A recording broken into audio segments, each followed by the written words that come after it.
Be a talent magnet. Secrets of hiring and keeping epic team. Hey legends, it's James Russell from Tradie VA, and every week on the Time Rich Tradie, we find out what it takes to build a trade empire, get you off the tools, and not spend 80 hours a week doing it. If you like what you hear, subscribe to get more juice. Now, the number one challenge I hear every week, and it's like a broken record for my clients, is man, it's tough finding talent these days. No one's out there, blah, blah, blah. Today, we're going to discover how that's just a story and it's holding you back. We are talking to a seasoned pro and a really good mate of mine who's mastered the art of building and keeping top-notch team in the electrical trade. Rowan Pryor from ES4U is here to generously share his secrets on how to attract the right talent and build a culture that keeps them for the long haul. Thank you so much for joining us today, Rowan. It's an absolute privilege. No, my pleasure, James. Thanks for having me on. Thank you for the nice introduction. Beautiful. Yeah, you deserve it. And I would just love to start, I guess, just a bit of background about you and the business, just so people know who you are. How long have you been running ES4U, and what is your main client focus? Yeah, okay. So At a time, it's called. me and my business partner started ESFU 10 years ago. This is actually our 10-year anniversary this year. The anniversary. Thank you. We're going to do something special. Don't know what it is. I might take him away on a nice little holiday, I think, but we'll see how we go through the year. But we came together after being with a business that unfortunately went into liquidation. So we got to witness how a business can be successful, but then also how it can derail itself very quickly. So it was probably a good lesson to learn.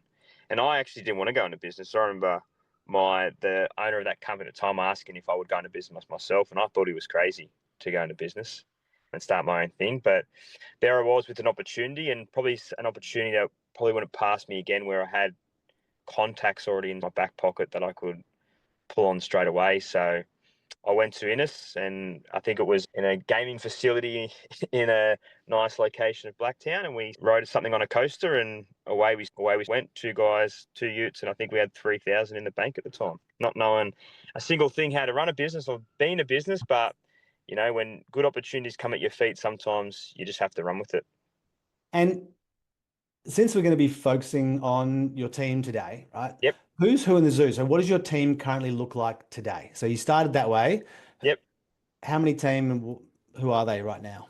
Yeah, so I think you asked a question before the clients. So our clients commercial based. It's developed over time. Like it's gone from residential to mum and dad to now mainly it's high end commercial facilities, office fit outs, pubs, a wide variety. It's so the team you ask, I love my team today. We've got great, exceptional talent. So there's myself, Innes. I've got a project manager, Luke. Then we've got 5 site foremen / leading hand positions. And then from there, another 3 or 4 tradies. And then I think I've got 6 apprentices on the moment. So then there's the virtual admin, virtual estimator. So I think in total, we're at 19 in the team at the moment. Beautiful. Awesome. And if you were to, I know this is really tough, but if you were to have one word to describe your team culture, what would it be? One word. Connected. Awesome. Beautiful. And so I guess the first thing I want to cover off is the aspect of being the talent magnet, getting them in the first place. And you've got obviously a very strong reputation in the game. So how did you go about building up that 19 team? It's a big team. How did you go about building that and attracting that top talent to your team? Yeah, I think it was definitely a work in progress. I think we started trying to grow the team in about our 4th year in, and I probably didn't nail it until probably 2 years ago of how to actually attract and get the right people in. I was actually going through our past employee folder not too long ago and saw through the time there's been 15 people come and go to where I am today, and it's been a mixture and wide variety of different personalities, different people. So there was no secret sauce, but the way we did it is just slowly build the reputation through good actions and holding people accountable for who they are individually. I think we made basically an employee avatar, Yep. which really gave us specific on who we wanted and what kind of personality traits those people would have to fit into the team. That is And an awesome answer and and so just before we actually close off on that question, you're right. now you obviously got your avatar, Yep. and then once you had that avatar, where did you go and how did you put that out there once you had that avatar? So what did you do to actually get that person once you knew exactly who they were? Yeah, I'm lucky enough to have a marketing sort of social media company aligned with our business, who they take that avatar and then help me create content to start branding the business. So it wasn't necessarily starting the process as soon as you need someone. It was 3 or 4 months ahead where we started branding the business for the people we wanted to attract. And So right, when and so people, what I'm hearing here is yep, you're advertising for your talent the same way as you'd really advertise for a client. 100%, Yeah, because I think it was Richard Branson who said it shouldn't be happy client, happy company. It should be happy people, happy client. yeah. So if you're So keeping your people aligned and happy, then the repercussion is that your client should always be happy.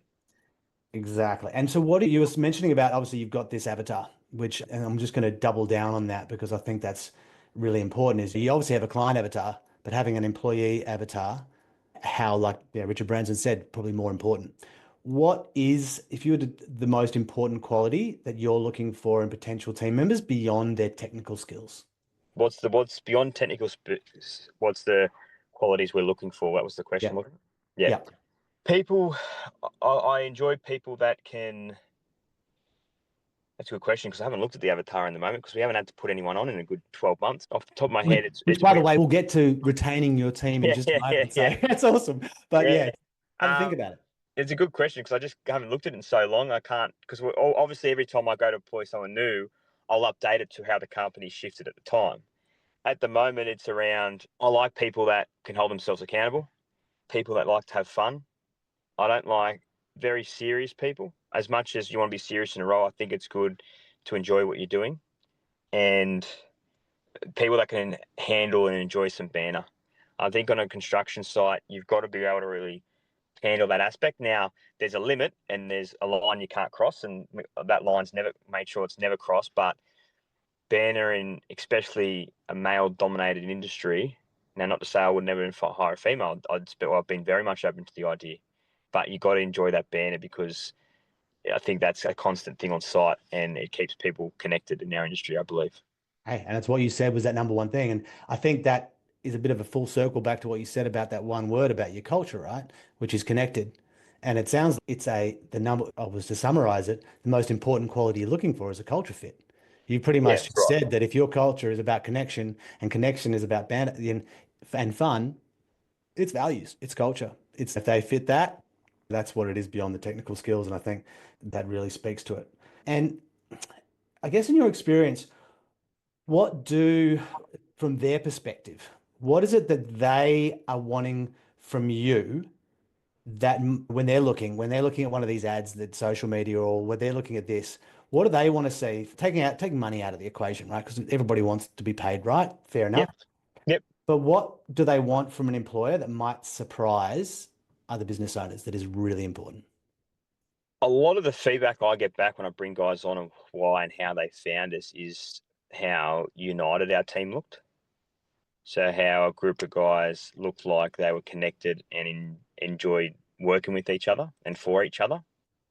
Kind of community? Is that like a support community? What? Yeah, Yeah. yeah, we're very much in the sense of, we try and provide our boys definitely a community where, um, to be known that, in our doors, it's not just all about work. If you've got issues outside of work, then my phone's on. I'm there to listen, and I'll help you the best to my knowledge. And I'm thankful enough. I've met some wonderful people over the last 4 years of my life and created my own little community of business owners that I'm able to give people more help where they need it, because we're, especially in construction with mental health, I think you've got to be very wary of it these days, and having the right people at in your tool belt to be able to assist with supporting your team makes them more connected not only to your purpose, but to your other team members and helping out other people as well. So that is really interesting because I think that is leading straight on to, I guess, what we're talking about retention, right? Which is the next thing. Yes, getting people on, advertising for them like they were clients. Is fantastic. But now it's a matter of, okay, now you've got them, like you haven't need to put someone on because you obviously haven't lost the team. How do you manage to keep, other than, so obviously you sound like having some support network around them of people, but how do you manage to keep your team upskilled and motivated in an industry where tech's constantly evolving and the requirements are constantly upgrading? What do you do to keep them motivated and upskilled? Yeah, good question. I think we are constantly thinking about that and always constantly trying to develop a plan and implement new ideas to be able to do that.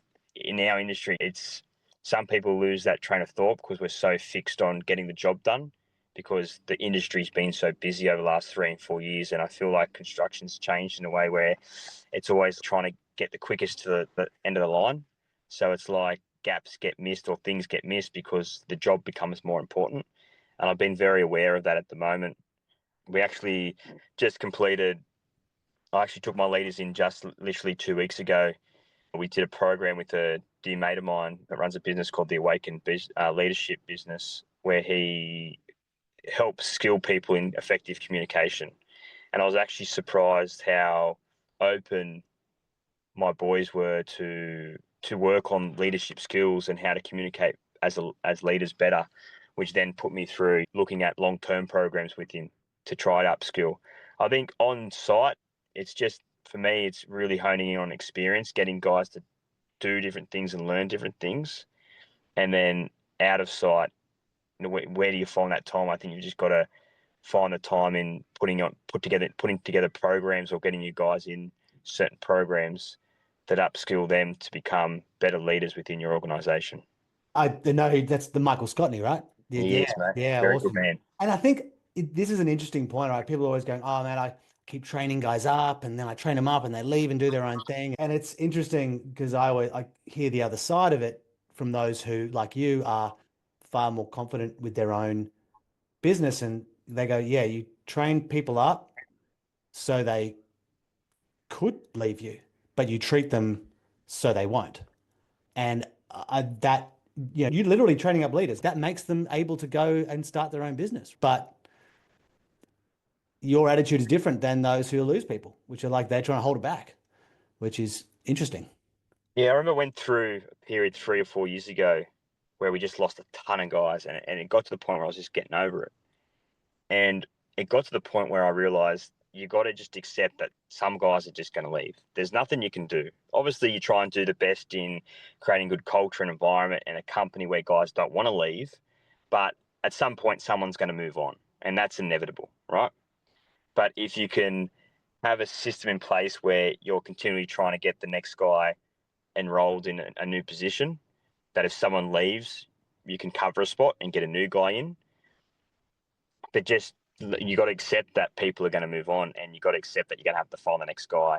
And if you can't accept that, then are you in the right mind frame to be able to have employees? Because people are going to leave, and if you don't have the right systems in place, you won't find the talent to replace them. Exactly. I think it's that the mindset of where we started today, which is if you've got a mindset of scarcity, then that's how you're always going to be. If you've got a mindset of abundance and hey, I'm a talent magnet, then that's not the issue. And you're going to build that culture. But as soon as it's a scarcity mentality, then it's going to happen. Business is tough. Let's not get it around it. Business is tough. Only a certain amount of people can actually want to do it, and that's fine. There's nothing wrong or right with that. If you can't accept that it's tough, I feel like maybe it's not for you because you're going to go through tough times. Awesome. And so I think you mentioned before around the banter and that being important, but there's a line to cross. I know that a lot of our listeners here are saying, okay, you're talking about all these great things and culture and leadership retreats. And okay, so you're treating them like gold and being a soft cock, right? So how do you balance high standard of work, boundaries, KPIs, what you need to run a successful business with the need to also have a team that feels supported and not burnt out? Good question.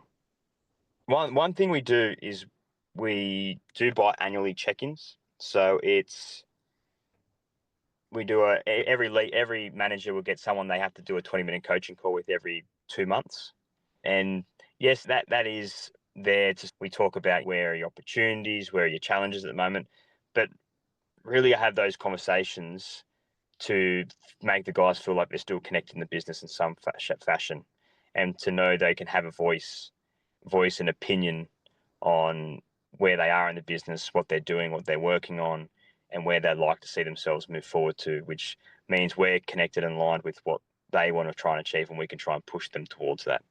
But it also gives us time that if guys do need that, that kick up the ass, or that they've been doing the wrong thing, or things that don't align with our company values, then we can bring that up in those conversations and have an open air talk around why not that's being achieved, and understand. Because I think sometimes when someone's doing something that doesn't really align with you, it's not necessarily because they want to, it's because something's gone amiss.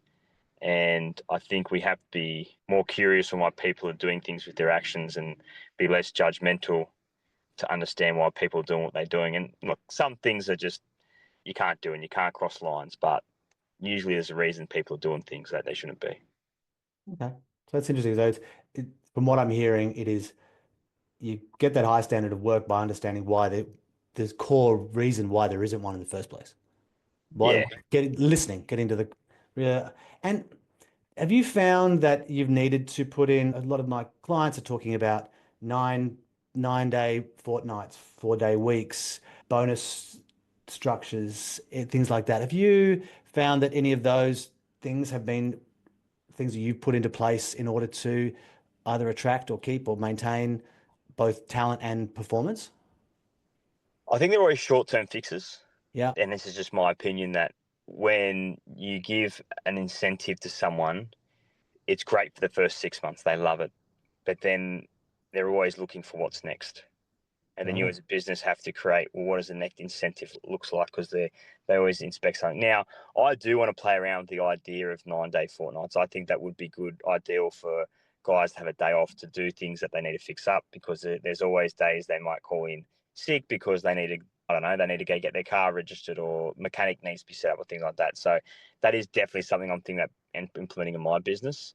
But I never like to look at I definitely like to give my guys extra where I can, because I think that's important to acknowledge when they're doing well. But I think creating a culture that doesn't need that is stronger.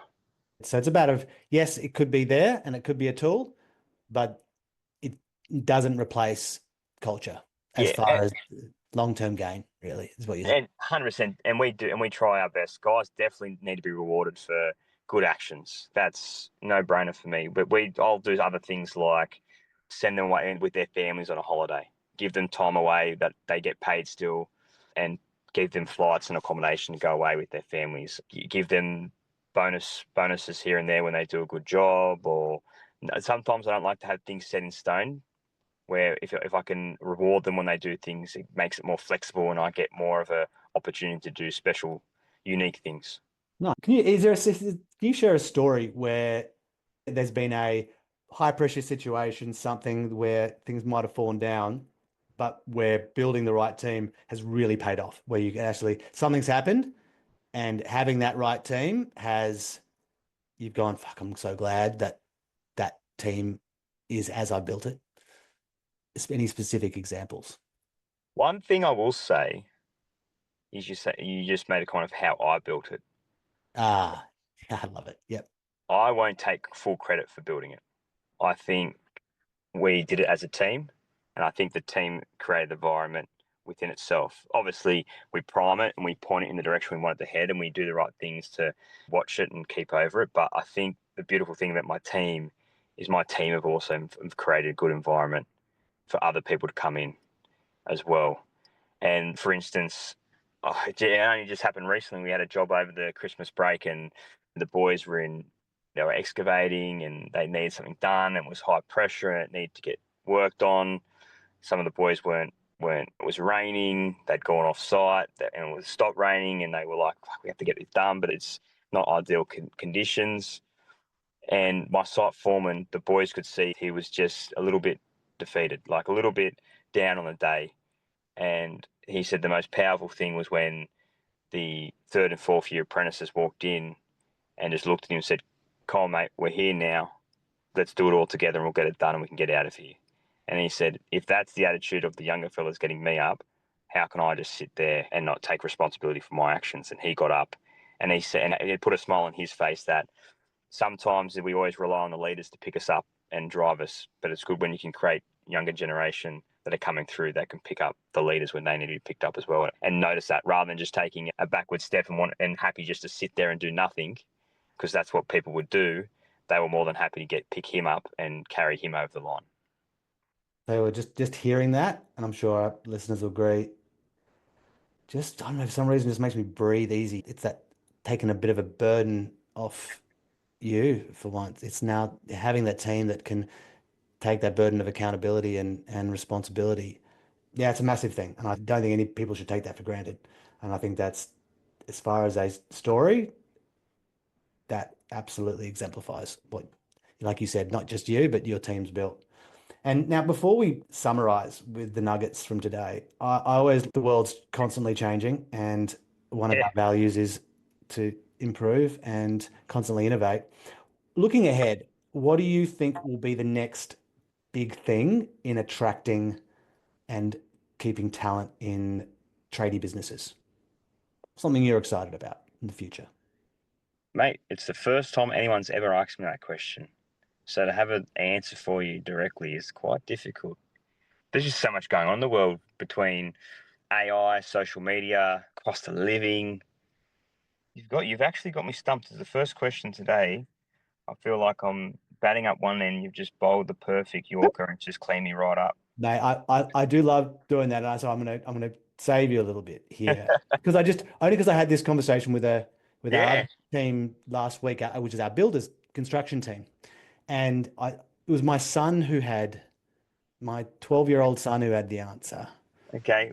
and So are you he's comparing me to your 12-year-old son? Is that what you're doing no, right? no, I'm comparing it to they build, right? So I want to be a builder, and he said, "Is it like building a game? Should I learn coding first?" Or, and I'm like, you know what? By the time you are looking to be a builder and they're printing these things in, then you're probably, yeah, you know what? Coding's probably the number one skill you should probably learn if you want to be a builder. And it's said no builder ever.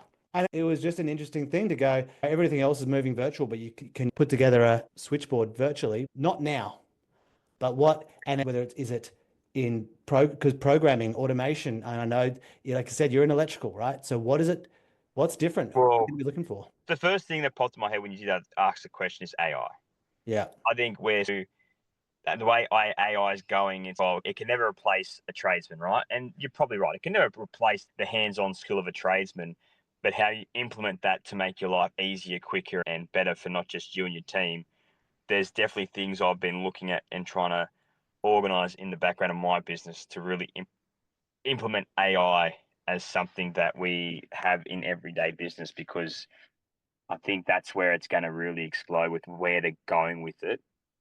And I think if you can understand AI and how that can change your life just by asking it simple questions to make life easy for yourself, or implementing a bot that can tell you how to do things. I think engineers will always be engineers, but you'll probably get an AI where you can just describe it exactly what you want in a drawing, and bang, it does it within 5 seconds instead of someone on CAD trying to do it in 4 hours. Yeah. Um, and Kind of Iron Man suits for these guys, right? Like, yeah, yeah. Okay, so it's awesome. And like I said, it's one of those things, right? It's a you don't we always like to look ahead, and as we're building businesses, you can't think about tomorrow. Like you said, even recruiting, you don't think about what you need now, you think about what you need in 6 months. Same yeah, thing. yeah. So No, that's right. And that's the same thing I'm doing. I'm looking at wanting to grow before the end of the year, so I'll start to brand now in preparation that people start seeing it more and get those culture values aligned within the business. So my guys start living to them more. So hopefully people start asking them, what are you why do you enjoy your job so much, or where do you work, or those questions start happening to my guys, because it's just not recruitment in the sense of when you start to put an ad out there. Recruitment starts 4 months later, when people are actually 4 months before, when people are actually talking about your business in a positive manner. Beautiful. Now, you've given some absolute gold today, but because we're all about getting shit done here, I always like to finish with some clear action items that our listeners today can take away and implement now. And the guys listening out there who are saying to themselves, oh, there's no one out there, I'm struggling to get new talent. What would you say is 3 things they could start doing tomorrow to be a talent magnet? Definitely one, stop using the excuses no one out there, because then you'll never see past it, and it will just be a story you'll keep telling yourself. There's what, 5 million people? I don't know how many people in Sydney. I think it's 5-6 million people in Sydney. So there's always someone out there. The stories you tell yourself can affect you more than you think. Start branding your business 6 months before you ever need to employ someone, or just constantly brand your business, because then it puts you at the forefront of it's not necessarily people always see it, but then when you put your job out there, the first thing people do is start researching and looking at your company. And if they can see all these wonderful things you're doing as a community, and you see your team united, they're going to think it's a fun, enjoyable place to be. I've always had good feedback on that kind of environment people have come. And the last one is, when you're the employee avatar, understanding it is the type of person you want in your business, because when you get in the mindset of no one's out there, you'll hire anyone that comes across your desk. And that's where I probably had some of my bad hires, because you're willing to take people on a given opportunity, and then they weren't, you knew they weren't a fit to start with.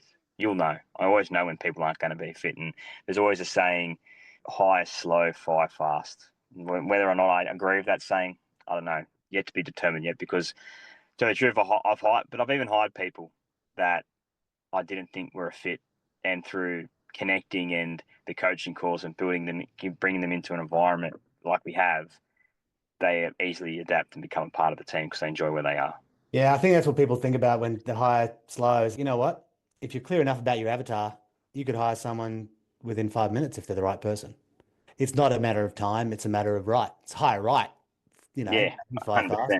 But I love, so there's those 3 absolute takeaways. Get that avatar clear and brand your business accordingly, right now, and make sure that you've got that. Yeah, so was it with 3 things? Make sure you've got your avatar, brand your business, Change and your mindset. change it, and stop saying that there's scarcity. They're all out there. Just because someone's got a job doesn't mean they fucking like it, right? No. And be the person people want to jump for, right? and think outside the box when you try and employ someone, whether it's putting ads on community pages and Facebook, ringing up everyone on your phone book, ringing up builders. They might know Sparkies that are unhappy on their site for who they work for. There's so many different ways on how you can find people. Yeah. And if you just put an ad on Seek and think, this will do, I'll find someone, No, you're always going to be disappointed. Exactly. Well, Matt, Rowan, thanks so much for sharing the insights. And I had you on here because I know your openness and generosity has always been something I've really respected. And you've always been someone who communicates clearly. And I've just always loved that about you. So look, if you're looking to build a team that sticks around, remember it's not about the job and money. It's about culture, growth, and as you said, the way you treat your people. So systemize it, optimize it, delegate it. That's how you're going to scale it. Thank you so much, Rowan, and catch you next time.